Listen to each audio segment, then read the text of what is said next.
Good morning dear students. Gayatri Vidya Mandir senior secondary school के online platform पर सभी विद्यार्थियों का स्वागत है।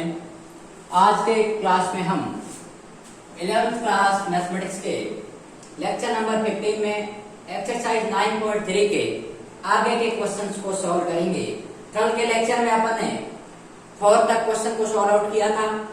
आज अपन देखेंगे 11 तक क्वेश्चन को 5 से लगाकर कि किस प्रकार के और क्वेश्चंस डेवलप हो सकते हैं। तो देखिए क्वेश्चन लिखा हुआ है सीक्वेंसेस, अनुक्रम का कौन सा पद, क्या लिखा हुआ है 2,2√2,4 और 128 है। अब देखिए क्वेश्चन को समझने की प्रयास कीजिए। अनुक्रम का कौन सा पद मतलब अपन को पदों की संख्या बतानी है, n का मान ज्ञात करना है और वो कौन सा पद 128 है। ठीक है कि टोटल कितने पद होने पर ये जो पद है वो 128वां आ रहा है। ठीक है, इसमें भी आपके पास जो 732 है वो कौन सा पद है। कौन सा पद मतलब क्या है कि पदों की संख्या कितनी है इस सीक्वेंस के अंतर्गत। तो अपन को लास्ट पद दे रखा है, प्रथम पद भी दे रखा है और यहां से मैं इसमें इसका भाग दूंगा तो सार्वंतर भी आ जाएगा, तो मैं n का मान निकाल सकता हूं। तो बड़ा इजी क्वेश्चन है, अपन को क्वेश्चन समझने का प्रयास करना है, बाकी कुछ भी नहीं करना है। ठीक है, तो देखिए इस क्वेश्चन का एक पार्ट अपन सॉल्व करते हैं, एक आपको सॉल्व करना है। तो बात करें सॉल्यूशन को लेकर, मैं ए पार्ट करवा देता हूं या बी, कोई भी एक ले लेते हैं। मान लीजिए अपन ए ले रहे हैं, क्या है 2√2 और ये हो गया आपके पास में 1 2 8। ठीक है, ज्ञात क्या करना है लिख लेते हैं। ज्ञात करना है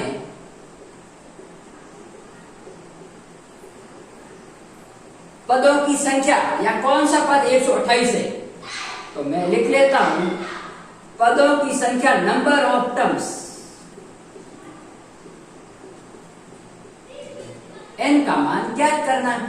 ठीक है, अब यहां पर देखिए प्रथम पद कितना लिखा हुआ है भाई। प्रथम पद जो कि अपना a होता है वो बराबर लिखा हुआ है 2। मैंने हमेशा कहा प्रथम पद यही होता है। सार्व अनुपात निकालना है, तो सार्व अनुपात क्या होगा भाई, जिसको अपन r से रिप्रेजेंट करते हैं, बराबर द्वितीय पद में प्रथम पद का भाग देते हैं जब वो लिखा हुआ है कि ये ज्योमेट्रिक सीरीज है। ठीक है, तो अब देखिए 2 का इसे भाग दूंगा तो √2 आएगा और आप चेक भी कर लेना, यदि नहीं लिखा हुआ है जीपी तो इसमें मैं भाग दूंगा तो √2 आएगा और 4 में इसका भाग दूंगा तो भी √2 आएगा, मतलब सार्व अनुपात सेम आ रहा है, अर्थात ये जीपी है।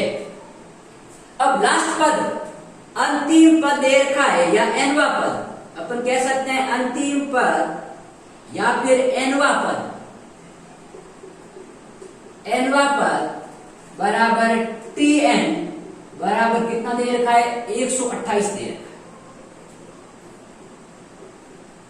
ठीक है, तो अब मैं क्या कर सकता हूं, मुझे n का मान निकालना है, तो अब मैं यहां सिंपल फॉर्मूला लगा सकता हूं, चूंकि tn बराबर होता है ar⁻n-1 जो कि आपके पास में लिखा हुआ है 128 है। तो अब मैं मान रखता हूं, तो tn का मान 128 है, a कितना है, प्रथम पद आपके पास में 2 है, r सार्व अनुपात आपके पास में √2 है और n-1। 2 से 128 कितनी बार गया भाई, 2 का इसमें भाग दूंगा तो ये हो गया 128/2 बराबर 2 की पावर हाफ की पावर n-1 लिख सकता हूं भाई। अरे √2 है तो मैं 2 की पावर 1/2 लिख लिया, तो ये मान आ गया आपके पास में 64 और इसकी पावर में बाहर ले जाऊंगा तो क्या हो जाएगा 2 की पावर n-1/2। ठीक है, अब देखिए इसको अपन सीधे तौर पर सॉल्व नहीं कर पाएंगे, यदि आधा समान होने पर घातें जुड़ जाती है, इसका आधा कितना 2, तो इसको भी मैं 2 के पावर में ले जाऊं ताकि आधा समान हो जाए। तो देखिए ये साइड आपके पास में 2 को अपन कितनी बार मल्टीप्लाई करें कि 64 आ जाए, 2 दूनी 4, 4 दूनी 8, 8 दूनी 16, 16 दूनी 32, 32 दूनी 64, तो कितना हो गया 1 2 3 4 5 6। तो मैं इसको लिख सकता हूं 2 की पावर 6 बराबर 2 की पावर n-1/2। अब मैं लिख सकता हूं कि आधा समान होने पर घातें बराबर होती है, तो अपन कह सकते हैं कि n-1/2 बराबर 6, तो अपन कह सकते हैं कि 2 उधर गया तो n-1 बराबर 4 दूनी 12, तो n का मान आपके पास में कितना आ गया? 13 आ गया। तो ये आपके पास में कौन सा पद है? आपके पास में 13वां पद 128 है। कौन सा पद आ गया? इसमें टोटल 13 पद है और जो 13वां पद है वो 128। आप लिख के भी चेक कर सकते हो।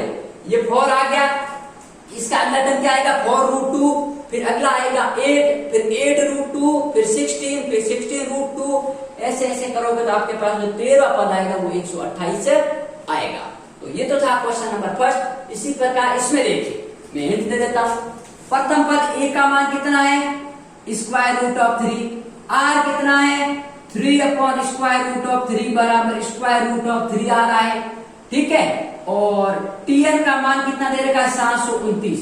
तो अपन को ज्ञात क्या करना है? n का ज्ञात करना है। सेम प्रोसेस है, n का मान आसानी से आ जाएगा। अब ये आप इसका स्क्रीनशॉट ले लीजिए या फिर वीडियो को पॉज करके इसको नोट डाउन कर लीजिए। फिर अपन क्वेश्चन नंबर 6 की तरफ बढ़ते हैं।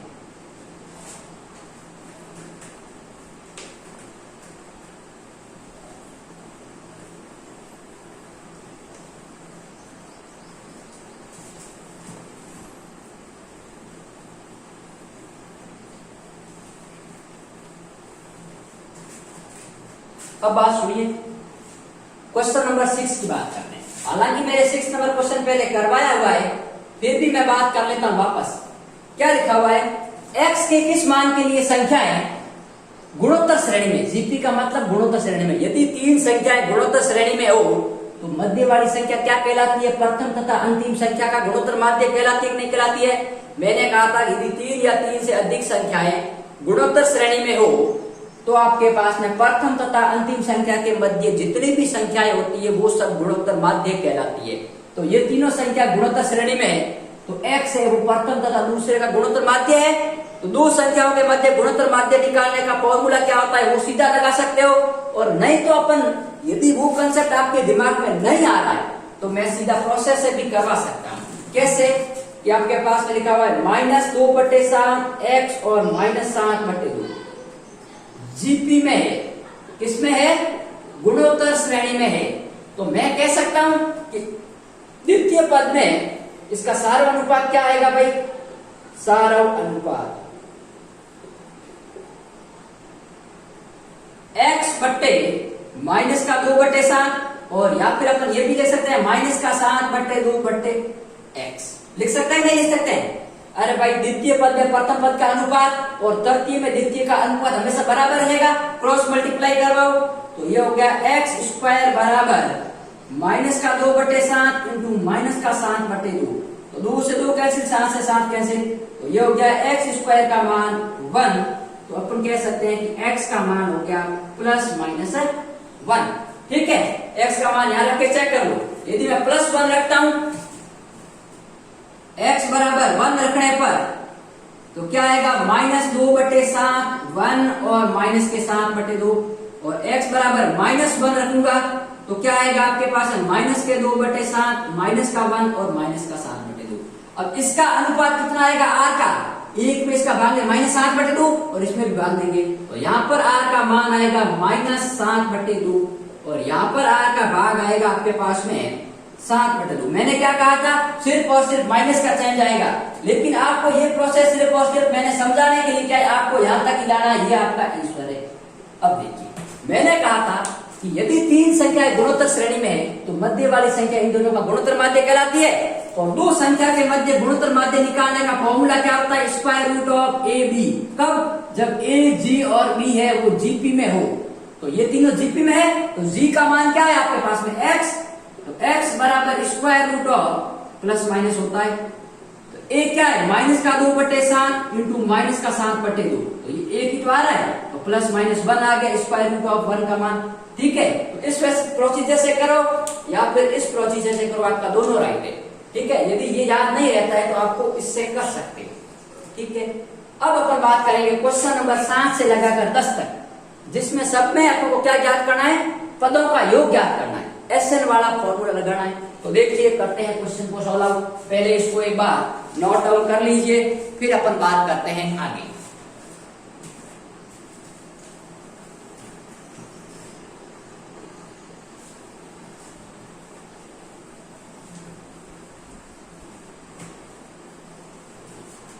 अब बात सुनो, क्वेश्चन क्या लिखा हुआ है कि योगफल ज्ञात कीजिए, ये 7 से लगाकर 10 तक। मैं एक क्वेश्चन आपको करवा दूंगा, बाकी क्वेश्चन आपको करने। मैं 7वां क्वेश्चन करवाता हूं। क्या लिखा हुआ है? 0.15, 0.15, 0.015, 0.0015 और कहां तक लिखा हुआ है? 20 पदों तक। मतलब n का मान कितना है? 20 है। 20 पदों का योग ज्ञात करना है। ऐसे ऐसे अपन को 1 2 3 20 पद तक अपन को योग ज्ञात करना है। तो यहाँ पर देखिए a का मान कितना है? 0.15। आप लिख लेना प्रथम पद। r अपॉन सार अनुपात क्या होगा? 0.015 में भाग देंगे 0.15, तो क्या आएगा भाई? 1 से 1 क्या दिया गया? 0.1। अब 0.1 क्या 1 से छोटा है? तो जब r का मान 1 से छोटा होगा तब पदों का योगफल ज्ञात करने का सूत्र क्या है? प्रथम n पदों का योगफल, प्रथम n पदों का योग, n पदों का योग क्या होता है भाई? Sn बराबर a इंटू 1 माइनस r की power n upon 1 minus r, जब r इज लेस देन 1। और मैंने कहा था कि दोनों कंडीशन में ये फॉर्मूला लगा सकते हो, कोई दिक्कत नहीं। तो अब देखिए a का मान कितना है दिया हुआ है, तो अपन को n 20 पदों तक ज्ञात करना है। तो n का मान कितना है? 20 है। तो ये हो गया S20 बराबर a 0.15 इंटू 1 माइनस r क्या है? 0.1। तो ये हो गया 0.1 की पावर 20 अपॉन 1 माइनस 0.1। ठीक बात, यही तो आया। तो इसको मैं लिख सकता हूं 0.15 अपॉन 0.90 और ये हो गया आपके पास में 1 माइनस 0.1 की पावर 20। ठीक है, अब इसको मैं काटूंगा तो 0.15 से 0.90 कितनी बार गया? 6 बार। ये हो गया आपके पास में 1 माइनस 0.1 की पावर 20। ठीक है, ये आपके इसका आंसर आ गया। अब आगे इसको खोलने की जरूरत नहीं है। ठीक है, अब क्वेश्चन नंबर इसकी बात करूंगा तो इसमें प्रथम पद कितना है? √7 है। सार अनुपात आपके पास में कितना हो जाएगा? √21 में भाग देंगे √7 का, तो आपके पास में √3 आ जाएगा। तो आपके पास में और n पदों तक ज्ञात करना है तो n की जगह n ही रखना है। अब मेरी बात सुनो, 1 minus a square, a equal to -1 क्यों नहीं रखा है आपको पता है? -1 इसलिए नहीं रखा है क्योंकि यहाँ पर यदि अपन -1 का स्क्वायर करते हैं तो वो प्लस हो जाता है, तो फिर यहाँ से वो ज्योमेट्रिक सीरीज नहीं रहेगी। ठीक बात। अब मेरी बात सुनो, क्या आएगा अपना टर्म? यदि मैं -1 ले लेता हूं तो पहला पद तो 1 ही रहेगा। अब ये माइनस और -1 ये भी 1 और यहाँ पर भी 1 और यहाँ पर आपके पास देखिए माइनस और -1। ठीक है, तो ये तो आपके पास में पूरा n पदों का योग हो जाएगा और इसका मान तो क्या आएगा आपके पास में? n। ठीक है, 1 + 1 + 1 n आ जाएगा। ठीक है, इसलिए इसने कहा है कि आपको एक -1 नहीं लेना है। यदि -1 लोगे तो आपके पास में सीधा मान आ जाएगा। और ये भी इसी प्रकार है, सब में n पदों तक योग ज्ञात करना है। अब अपन क्वेश्चन करते हैं क्वेश्चन नंबर 11 जो कि बड़ा इंपॉर्टेंट है। इसमें आप कर लोगे ना भाई? अरे इसका मैं बता देता हूं आपको। 8वां क्वेश्चन है, इसमें a का मान कितना है? √7, r का मान कितना है? √21 बट्टे √7। तो मैं इसको लिख सकता हूं √7 × 3 7 3 21 अपॉन √7। ठीक है, तो ये हो गया √7 से कट गया तो रूट आपके पास में कितना आ गया? 3 और इसमें भी इसका भाग देंगे तो आपके पास में यही आएगा।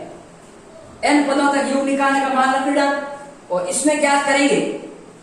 क्वेश्चन नंबर 9, तो a का मान कितना है? 1, r का मान आपके पास है -1। ठीक है, और n पदों तक निकाल देना। और 10वें क्वेश्चन की बात करें तो a का मान क्या है? x3, r का मान है x⁵/x³ बराबर x²। अब मान रख लेना बस। r a और r तो चाहिए, n की जगह n तो है, बस यही फॉर्मूला आपको लगाना है और करते जाना है। ठीक है, अब अपन क्वेश्चन नंबर करते हैं 11, जिसको पहले नोट डाउन कर लीजिए फिर अपन बात करते हैं।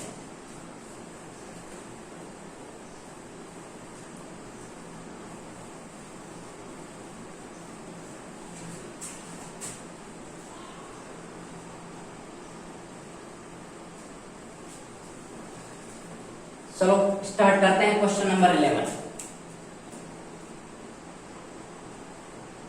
मान ज्ञात करा इनका। ठीक है, लिख लो वैल्यू, इसकी वैल्यू ज्ञात करनी है अपन को।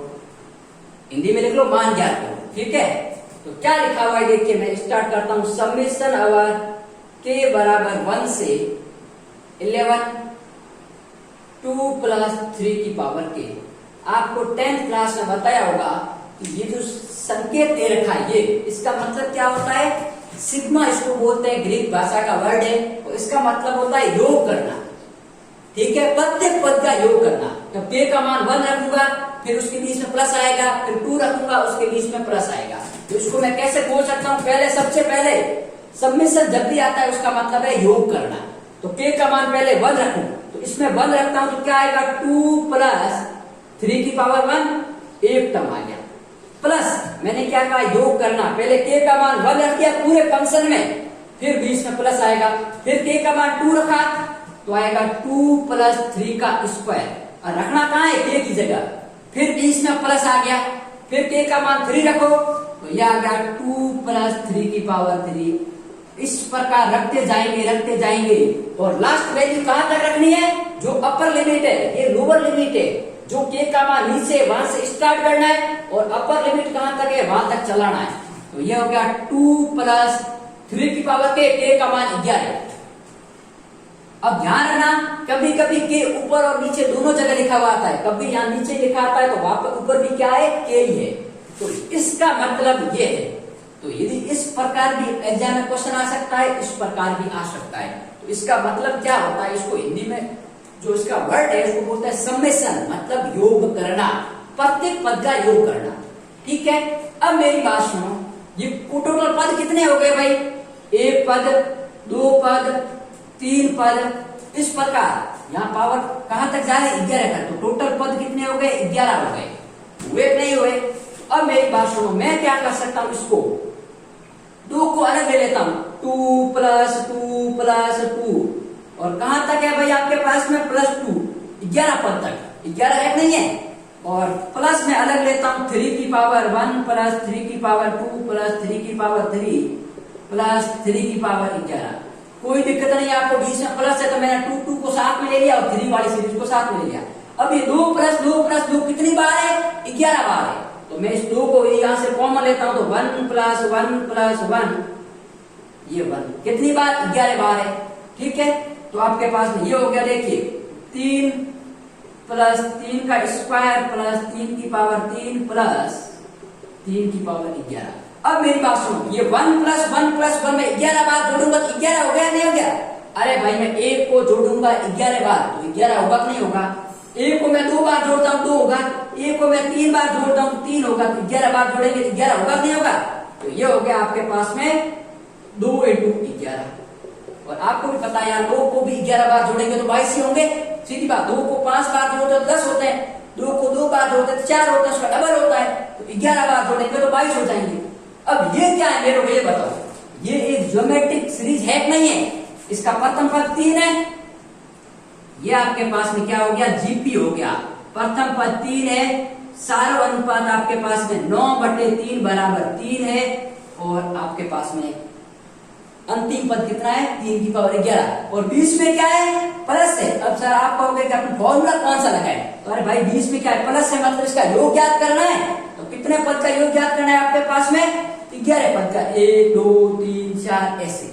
ठीक है, तो अब मेरी बात सुनो, ये हो गया आपके पास में प्रथम पद 3 इंटू, अब सारा अनुपात क्या है? 3 है, वो 1 से क्या है? बड़ा है। तो आप ऐसा भी ले सकते हो 3 की पावर 11 माइनस 1 अपॉन नीचे क्या आ गया? 3 माइनस का 1। तो ये हो गया आपके पास में 11 × 2 22 प्लस 3/2 इंटू 3 की पावर 11 माइनस 1। ठीक है, ये है आपके पास में इसका फाइनल आंसर। तो समझ में आ गया क्वेश्चन को किस प्रकार अपन को सॉल्व आउट करना था। तो ध्यान ये रखना है कि यहाँ पर अपन इसको अलग अलग करेंगे तो ये ज्योमेट्रिक प्रोग्रेशन बढ़ जाएगी। यदि अपन साथ में इसको जोड़ेंगे तो अपना क्वेश्चन दिक्कत आ जाएगा। ये क्वेश्चन ध्यान देने का तरीका यही है कि मैं 2 को अलग लेता हूँ, इसको अलग लूंगा तो ये गुणोत्तर श्रेणी बन जाएगी, और गुणोत्तर श्रेणी के बीच में प्लस है, मतलब अपन को 11 पदों का योग ज्ञात करना है। तो ये इसका आपके पास में क्या है? आंसर है। तो इस लेक्चर में आज अपन इतना ही देखेंगे। नेक्स्ट लेक्चर में मैं 11 से आगे जो क्वेश्चन है, अपने इस एक्सरसाइज में क्वेश्चन थोड़े ज्यादा है, लेकिन फिर भी मैं एक एक क्वेश्चन आपको समझाने की कोशिश करूंगा। जहां तक आपके पास में कोई क्वेश्चन पूरा सॉल्व आउट करवाऊंगा और किसी क्वेश्चन का आपको हिंट देके बता दूंगा कि आपको इस प्रकार सॉल्व आउट करना है। ठीक है, तो नेक्स्ट अपन बात करेंगे कल के लेक्चर में।